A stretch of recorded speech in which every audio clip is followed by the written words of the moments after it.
పెద్దలు అశోక్ గారు, అట్లాగే మిత్రులు నంది సిద్ధారెడ్డి గారు, మా బుచ్చన్న గారు, ఇతర మిత్రులందరూ నమస్కరిస్తూ, ధిక్కార స్వరం అనేది సాహిత్యకారుడు వారు చెప్పాలి, పోతన మాతి నుంచే వచ్చింది. మనకి అస్తిత్వ పోరాటం నుంచి ధిక్కార స్వరం. శ్రీధర్ గారు రండి సార్. ధిక్కార స్వరం ఆనాటి నుంచి ఈనాడు దాకా అది కంటిన్యూ అవుతుంది.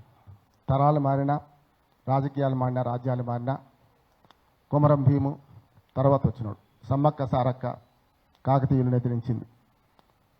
అన్ని రకాలుగా చూస్తే ధిక్కార స్వరం వినిపిస్తారు. నేను 50 ఏళ్ళ జర్నలిస్టును. సరిగ్గా 75లో జర్నలిజం ప్రవేశించాను నేను. అప్పుడు ఇందిరాయ ఇండియా, ఇండియాయ ఇందిరా అని డీకే బార్వా, దేవకాంత్ బార్వా అన్నారు. నేను 17 ఏళ్ళ పిల్లవాడిని, నేను 55లో పుట్టాను. అప్పుడు నాకు దానికి వ్యతిరేకంగా నాకు బాగా ఆవేశం వచ్చింది. గోరా శాస్త్రి గారు ఆంధ్రభూమిలో ఆంధ్రభూమి ఎడిటర్ వారు. అప్పుడు నాకు ఆవేశంతో సిద్ధారెడ్డి గారు మొదలు 3 గంటలకు పోతా అన్నారు, గంటకే మాట్లాడించి పంపిస్తున్నాం. రైట్. అప్పుడు నాకు బాగా కోపం వచ్చింది. ఏంటి ఇందిరాగాంధీ కాంగ్రెస్ పార్టీకి వ్యతిరేకం కాదా అన్నాడు. కానీ ఆ మాట నాకు తీవ్రంగా అనిపించింది. ధిక్కార స్వరం ఎట్లా వినిపిస్తామని దానికి. ఆనాడు నేను ఒక చిన్న లెటర్ రాయబోయి దాని వ్యాసం అయిపోయింది. గోరా శాస్త్రి గారు బండారు రామ్మోహన్ రావు అంటే నేను పెద్దోడు ఉన్నట్టు, నేను వయసులో పెద్దోడు ఉన్నట్టు ఆయన ప్రింట్ చేసేసిండు. వేదిక అని వచ్చేది దాని పక్కన. అప్పటి నుంచి 75లో రాశాను నేను. ఇందిరాగాంధీ అంటే ఇండియా కాదు, ఇండియా అంటే ఇందిరాగాంధీ కాదు, దేశంలో ప్రజలు ఉన్నారు. గురజాడ అప్పారావు గారు అన్నట్టు దేశం అంటే మట్టి కాదు, దేశం అంటే మనుషులు ఉంటాం, చచ్చిపోరు, అందరం మనుషులు చచ్చిపోతాం, కానీ ఎప్పటికీ సమాజం ఉంటుందని. ఆనాటి నుంచి ఈనాడు దాకా తోచా తప్పకుండా జర్నలిజంలో ఉన్నాను, రూపాయి తీసుకోకుండా. సరే, ప్రధాన పత్రికలో పనిచేసినప్పుడు అది డేటా మన లైన్ అకౌంట్ ఇచ్చేవాళ్ళు, అది వేరు. కానీ అప్పటి నుంచి ఇప్పటిదాకా 50 ఏళ్ళుగా కొనసాగుతున్నాను.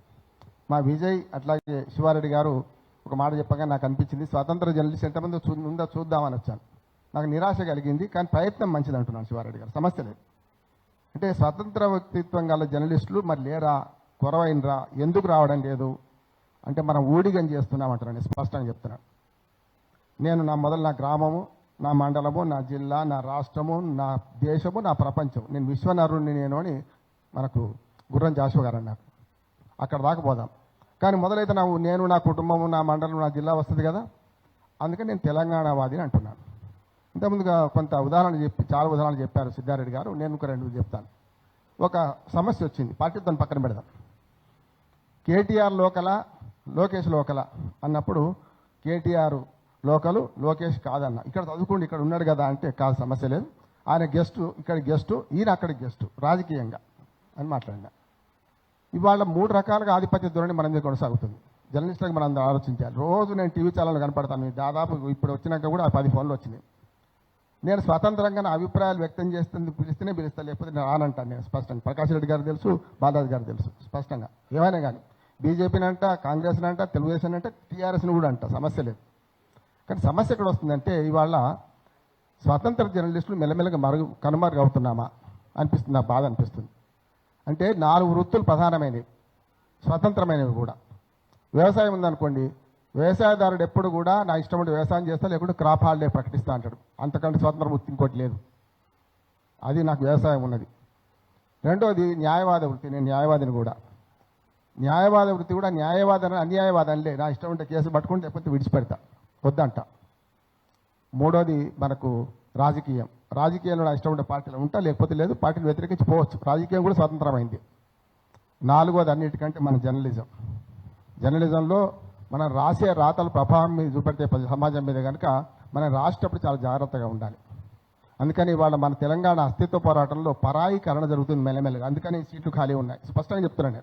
నాకు మీరు మీ మీద విమర్శ చేస్తారు. మీ ప్రయత్నం మంచిది, కానీ మంచి ప్రయత్నానికి ఎంతమంది, నేను నిజామాబాద్ నుంచి వచ్చినా ఇవాళ విజయ్ చెప్తే సరిగ్గా 2:30 గంటలు సెల్ఫ్ డ్రైవింగ్ చేసుకుంటూ వచ్చిన. ఎందుకు? ఒక మంచి ఆశయంతో పెడితే మనం పోకపోతే బాగుండదని.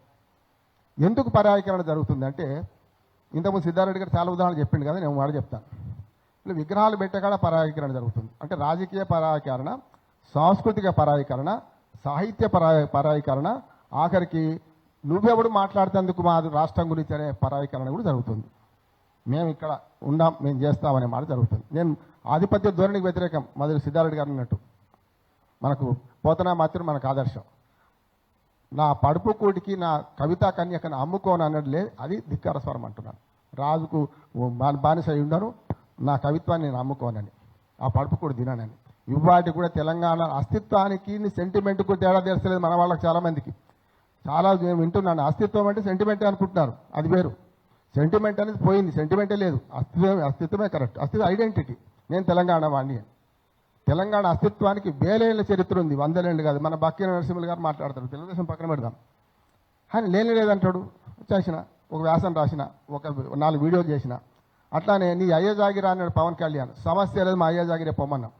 ఎందుకంటే నువ్వు గెస్ట్ వే ఇక్కడికి, నువ్వు అక్కడ ఉప ముఖ్యమంత్రి కావచ్చు, ఇంకేదైనా తుర్ముఖాని కావచ్చు. కనుక నేనేమంటున్నానంటే తెలంగాణ అస్తిత్వ పోరాటంలో పత్రికల పాత్ర పెద్దది. ఒక చిన్న సంఘటన ఆంధ్రప్రదేశ్లో జరిగితే మనమేమో పుస్తకాలు, పాఠ్య పుస్తకాలు చదువుకున్నాం. చిన్న చిన్న సంఘటన, చిన్న చిన్న ఉద్యమాల గురించి, మన ఉద్యమాల గురించి అలా ఉండవు. మన భాష ఉండదు, ఇప్పటికి కూడా అదే పరాయీకరణ జరుగుతుంది, ఇప్పటికీ ఆ భాషలో కూడా అదే జరుగుతుంది అంటున్నాను నేను. అంటే అట్లాంటి తెలంగాణ భాషలో పూర్తిగా మండలికని రాయమని అంటలేను, కానీ రాసే దానిలో కూడా పరాయీకరణ కనపడుతుంది. మన విలేకరులం కూడా, నేను 57 జర్నలిస్ట్ చెప్తున్నాను కదా, ఈనాడుకు పనిచేసిన, ఆంధ్రభూమికి పనిచేసిన, మన స్వతంత్ర జర్నలిస్ట్గా రోజుకు ఒక వ్యాసం రాసి కరోనా 400 వ్యాసాలు రాసిన. ఎక్కడ కూడా పరాయీకరణకు గురి కావద్దు మనం అంటున్నది. దయచేసి జర్నలిస్ట్ మిత్రులు, నా విజ్ఞాపం ఏంటంటే మన ఉద్యోగాలు చేసుకుంటున్నాం ఎక్కడో దగ్గర, నేనేం చేస్తానని చేసుకుంటాం. చేసుకునే కాడ కూడా మన స్వతంత్రాన్ని కాపాడే ప్రయత్నం చేయండి. పోతే ఉంటుంటుంది, ఏముంటుంది, ఎట్లా అయినా ఇవాళ వాడేం డబ్బులు ఇస్తున్నాడు, మనం తీసుకుంటాం. చూస్తున్నాం కదా, నేను రాష్ట్రం అంతా ఉభయ తెలుగు రాష్ట్రాలు తిరిగిన వాడిని. ఉభయ తెలుగు రాష్ట్రంలో మాట్లాడతా, మరి ఎక్కడ విమర్శకు ఎందుకు గురవుతలేమంటే మనం కొంచెం బ్యాలెన్స్ మాట్లాడాలి, బ్యాలెన్స్గా రాయాలి. రాసేటప్పుడు కూడా తిట్టేది కూడా మంచిగా తిట్టాలంటున్నాడు. తిట్టేదాన్ని కూడా ఏమంటారు, దుశ్శాలువలో చెప్పు పెట్టి తిట్టినట్టు తిట్టాలి, లేకపోతే మొండిగా మాట్లాడితే మనం విమర్శలు పాలవుతాం. అందుకనే పరుషమైన వ్యాఖ్యలు మాట్లాడితే నేను రానని కూడా విజయ్ చెప్పిన. ఎవరైనా పరుషమైన వ్యాఖ్యలు మాట్లాడి రకరకాలు చేస్తే. కనుక అంతిమంగా నేను చెప్పే విషయం ఏంటంటే జర్నలిస్టులు స్వతంత్రంగా ఉండండి. స్వతంత్రమైన వృత్తి, డబ్బుల కోసం మన జర్నలిస్ట్ లేనలేరు. వెనకట్ ఉండే, ఇప్పుడు అది కూడా లేదు. వెనకట్లా అన్న జీతాలు ఇష్టోడు కూడా లేడు. కనుక మన స్వతంత్రం దెబ్బతీసుకొని ఎవరికో ఊడిగం చేయడం కంటే మన స్వతంత్రంగా ఉందాం.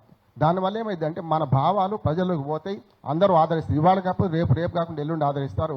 దానికి రాజకీయ పార్టీలు కూడా, మీరు క్షమించాలి, రాజకీయ పార్టీలు కూడా ఇక్కడ కొన్ని ప్రధాన పార్టీలు తెలంగాణ అస్తిత్వాన్ని ప్రశ్నించే ప్రయత్నం చేస్తారు. ఆ పార్టీలలో కూడా అది పెత్తనం ఉంది, మళ్ళీ అక్కడ సమస్య. అట్లానే మన దగ్గర పుట్టి మన దగ్గర పెరిగినోడు కూడా ఇక్కడ తెలంగాణ అస్తిత్వానికి దోకా కలిగించే ప్రయత్నం చేస్తున్నారు. ఒక నిమిషంలో ముగిస్తాను నేను. ఎందుకంటే మన దగ్గర మంత్రులైన వాళ్ళు, ముఖ్యమంత్రులైన వాళ్ళు కూడా ఇవే మాటలు మాట్లాడుతున్నారు. పరాయీకరణలో పెద్ద ప్రమాదం తెలంగాణ తెచ్చుకునే ఎంత గర్వకారణమో, వచ్చిన తెలంగాణలో పరాయీకరణ మరోసారి జరిగిన తర్వాత మన ఈ మొత్తం పోతుంది. ఆనాడు తెలంగాణ ఉద్యమంలో చెల్లింది, మనం ఏదే మాట్లాడినా ఎట్లా చేసినా కొంత మనం చేసినా వచ్చింది. కానీ వచ్చిన తెలంగాణని అస్తిత్వం కాపాడుకోకపోతే మరింత ప్రమాదంలో పడుతుంది. ఆ ప్రమాదానికి కారకుడు 3 రాజకీయ పార్టీలు, 2వది పత్రికలు, 3వది సాంస్కృతికంగా దోపిడీ. ఈ 3 జరుగుతున్నాయి.